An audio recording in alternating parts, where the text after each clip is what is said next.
నగర్ కర్నూలు జిల్లా కొల్లాపూర్ పరిధిలో హత్యకు గురైన బీఆర్ఎస్ నేత శ్రీధర్ రెడ్డి కుటుంబాన్ని ఆ పార్టీ వర్కింగ్ అధ్యక్షులు కేటీఆర్ పరామర్శించారు. హత్యా రాజకీయాలను ఆయన ఖండించారు. కేటీఆర్ గ్రామానికి చేరుకోగానే బీఆర్ఎస్ కార్యకర్తలు మంత్రి జూపల్లికి వ్యతిరేకంగా నినాదాలు చేశారు. అనంతరం మృతుడు శ్రీధర్ రెడ్డి అంతిమ యాత్రలో కేటీఆర్ పాల్గొన్నారు.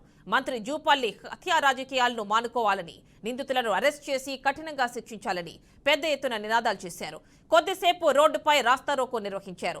ప్రతీకార పాలనతో కొల్లాపూర్లో హత్యా రాజకీయాలకు పాల్పడుతున్న మంత్రి జూపల్లి కృష్ణారావును వెంటనే మంత్రివర్గం నుంచి బర్తరఫ్ చేయాలని కేటీఆర్ డిమాండ్ చేశారు.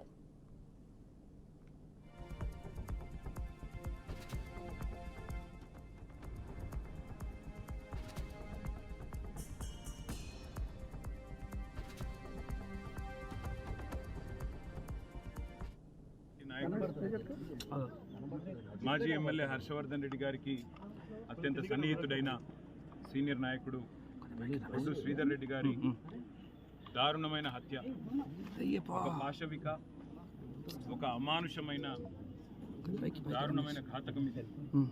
దీనికి ఖచ్చితంగా బాధ్యత ఈ కాంగ్రెస్ ప్రభుత్వం, ముఖ్యంగా కొల్లాపూర్ నుంచి ఎమ్మెల్యేగా గెలిచి ఈరోజు మంత్రిగా ఉన్న జూపల్లి కృష్ణారావు గారే తీసుకోవాలి. ఎందుకంటే ఇది మొదటి హత్య కాదు కొల్లాపూర్లో. ఈ ప్రభుత్వం వచ్చినాక పేరుకేమో ప్రజాపాలన, కానీ చేస్తున్నది ప్రతీకార పాలన.